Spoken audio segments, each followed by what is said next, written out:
इस दुनिया में 5 रिंग्स हैं। जो भी इन सभी रिंग्स को इकट्ठा कर लेता है वो पूरी दुनिया पर राज कर सकता है। और ताओ नाम का एक आदमी पहले ही 4 रिंग्स हासिल कर चुका है। अब सिर्फ आखिरी रिंग यानी मेटल रिंग ही बची है। लेकिन किसी ने कभी सोचा भी नहीं था कि इस मेटल रिंग का मालिक एक बेकार सा लड़का होगा जिसका नाम एने है। उसके पास पूरी दुनिया के किसी भी धातु को कंट्रोल करने की शक्ति है, लेकिन उसे खुद अपनी इस ताकत के बारे में पता नहीं है। लेकिन जैंग नाम का एक बूढ़ा आदमी उसे एक नजर में पहचान लेता है। वह उसकी छुपी हुई ताकत को समझ जाता है। वह एने को पकड़कर उससे पूछता है कि क्या वह उसका शिष्य बनना चाहता है, लेकिन एने उसकी उम्र देखकर तुरंत मना कर देता है। बूढ़ा आदमी गुस्सा नहीं होता, वो बस इतना कहता है कि अगर कभी तुम्हारा मन बदल जाए तो शहर में आकर मुझे ढूंढ लेना। ये कहकर वह टेलीपोर्ट होकर वहाँ से गायब हो जाता है। तभी एने को एहसास होता है कि वह बूढ़ा आदमी कोई साधारण इंसान नहीं बल्कि एक असली मास्टर था। उस रात जब एने घर लौटता है तो वह देखता है कि उसका पिता माइक लंगड़ा कर चल रहा है। जब वह पूछता है कि क्या हुआ तो उसे पता चलता है कि उसी दिन एने ने कुछ गुंडों से झगड़ा किया था। उसके पिता माइक उसे बचाने के लिए बीच में आ गए थे। उन गुंडों ने न सिर्फ माइक को बुरी तरह पीटा बल्कि उसे सबके सामने घुटनों के बल बैठने पर मजबूर कर दिया। इतना ही नहीं, उन्होंने उसे अपने जूते चाटने के लिए भी मजबूर किया। अपने बेटे की खातिर माइक ने यह अपमान सह लिया। ये सब सुनकर एने के अंदर गुस्सा भर जाता है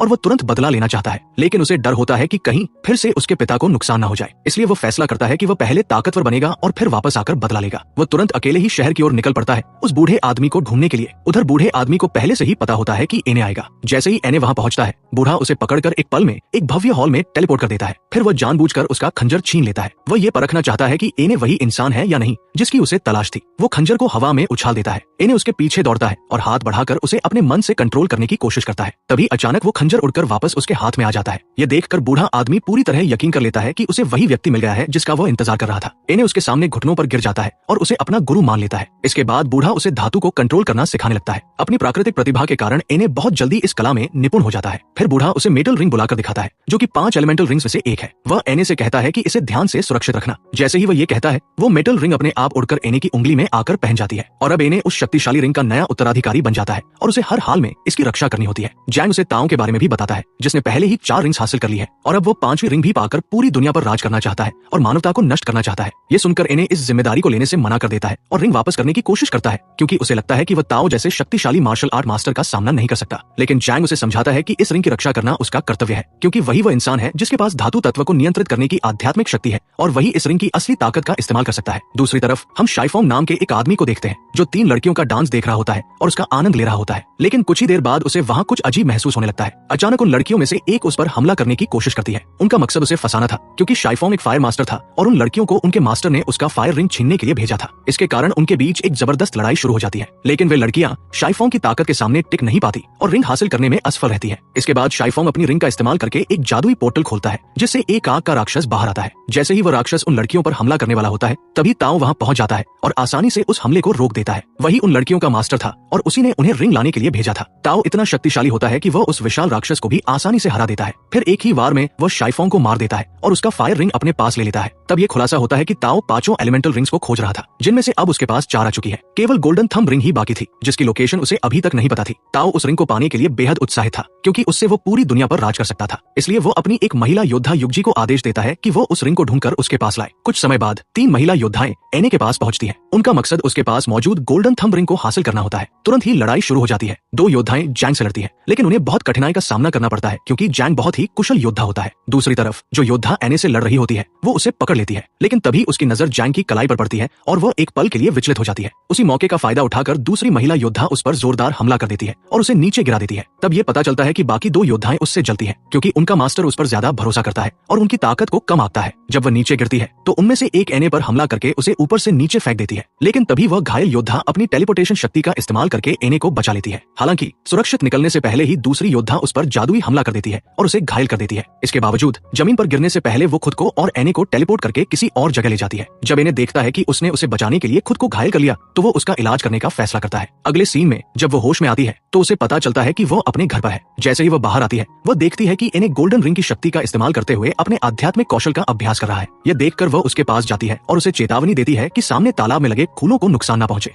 वे फूल बहुत ही खास होते हैं क्योंकि वे केवल हर 60 साल में एक बार खिलते हैं। इसी वजह से वो लड़की उनकी बहुत ज्यादा सुरक्षा करती है। इसके बाद वह एने से कहती है कि वह गोल्डन रिंग उसे दे दे, लेकिन एने मना कर देता है और कहता है कि वह तभी रिंग देगा जब वो उसे टेलीपोर्टेशन मैजिक सिखाएगी, क्योंकि वो हर हाल में अपने मास्टर के लिए उस रिंग को पाना चाहती थी। इसलिए वो उसे सिखाने के लिए तैयार हो जाती है। लेकिन जैसे ही एने टेलीपोर्टेशन सीख लेता है वो उसी शक्ति का इस्तेमाल करके वहाँ से गायब हो जाता है और सीधे अपने गांव अपने पिता से मिलने के लिए निकल पड़ता है। घर जाने से पहले वह मार्केट से नए कपड़े और एक ब्रेसलेट खरीदता है। इसके लिए वो गोल्डन मार्बल का इस्तेमाल करता है जो उसे उन खास फूलों से मिला था जब वो गोल्डन रिंग के साथ प्रैक्टिस कर रहा था। दूसरी तरफ बाकी 2 महिला योद्धा योद्धाएं अपने मास्टर के पास जाती है और उसे उस लड़की की गद्दारी के बारे में बताती है। वे बताती हैं कि उसने एक ऐसे लड़के की मदद की जिसके पास गोल्डन थंब रिंग थी। वे जैंग को भी अपने साथ ले जाती है और उसे अपने हेडक्वार्टर में कैद कर देती है। सब कुछ जानने के बाद उनका मास्टर उन्हें आदेश देता है कि वे उस लड़की को ढूंढकर गिरफ्तार करें। अगले सीन में एक महिला योद्धा उसे ढूंढ लेती है और उससे लड़ाई शुरू कर देती है। क्योंकि वह अभी पूरी तरह से ठीक नहीं हुई थी, वो अपनी ताकत का इस्तेमाल करके उस योद्धा को दूर फेंक देती है ताकि वो कोई बड़ा हमला न कर सके। लेकिन जैसे ही वो योद्धा आखिरी वार करने वाली होती है, तभी ताओ वहां आ जाता है और लड़ाई रोक देता है। ताओ उसकी गद्दारी पर बहुत गुस्सा होता है और बाकी योद्धाओं को आदेश देता है कि उसे गिरफ्तार करके हेडक्वार्टर ले जाए। इधर जब एने अपने घर पहुंचता है तो वो अपने पिता की हालत देखकर बहुत दुखी हो जाता है। उसका पिता बहुत बीमार हो चुका होता है।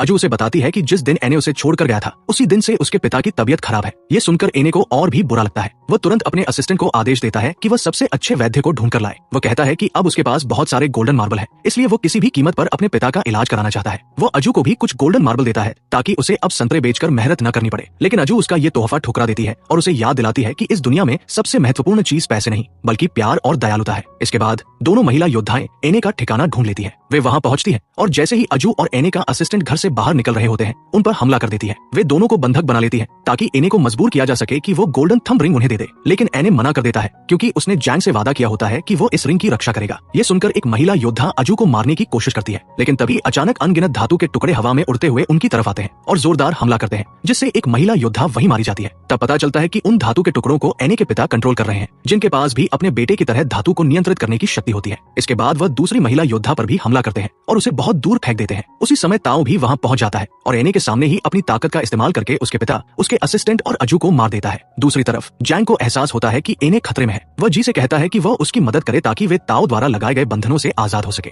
जी उसकी मदद करती है और दोनों मिलकर खुद को आजाद कर लेते हैं। इधर ताओ एने को मारकर गोल्डन रिंग हासिल करने ही वाला होता है कि तभी जैंग अचानक वहां पहुंच जाता है। वह टेलीपोर्टेशन का इस्तेमाल करके एने को वहां से दूर ले जाता है और दोनों जी के घर पहुंच जाते हैं। वहां जैंग जी से कहता है कि वह समय में पीछे जाए और फायर रिंग को हासिल करे। फूलों की आध्यात्मिक शक्ति का इस्तेमाल करके जी अतीत में चली जाती है और उस समय पहुंचती है जब एने ताओ से लड़ रहा होता है। उस समय एने लगभग हार चुका होता है, लेकिन इस मौके का फायदा उठाकर वो फायर रिंग हासिल कर लेता है। हालांकि जैसे ही वो वहां से भागने की कोशिश करता है, एक महिला योद्धा उसे देख लेती है और उस पर हमला कर देती है। दूसरी तरफ वर्तमान समय में वह महिला योद्धा जो एने के पिता के हमले से बच गई थी, जैंग और जी को ढूंढ लेती है और वहां पहुंचकर जी से लड़ाई शुरू कर देती है। काफी जबरदस्त लड़ाई के बाद वह जी को हरा देती है। फिर वह जैंग की तरफ बढ़ती है और उससे लड़ती है, लेकिन आखिर में जैंग उसे भी हरा देता है। इधर अतीत में एने फायर रिंग का इस्तेमाल करके एक आग का राक्षस बुलाता है जो उस महिला योद्धा पर हमला करता है और उसे मार देता है। इसके बाद वो वापस भविष्य में लौट आता है। अब सब कुछ देखने और अजू वो अपने असिस्टेंट की मौत को याद करके एने बदला लेने का फैसला करता है और ताओ का सामना करने निकल पड़ता है। जल्द ही वह ताओ के हेडक्वार्टर पहुंचता है और जी को बचा लेता है, जिसे ताओ मारने वाला होता है। एने अपनी पूरी ताकत इकट्ठा करके ताओ को हराने की कोशिश करता है, लेकिन ताओ उससे कहीं ज्यादा ताकतवर होता है और एने हार जाता है। ताओ पलटवार करता है और उसे नीचे गिरा देता है, जिससे वो पूरी तरह बेबस हो जाता है। तभी अचानक एक बूढ़ा आदमी वहां आता है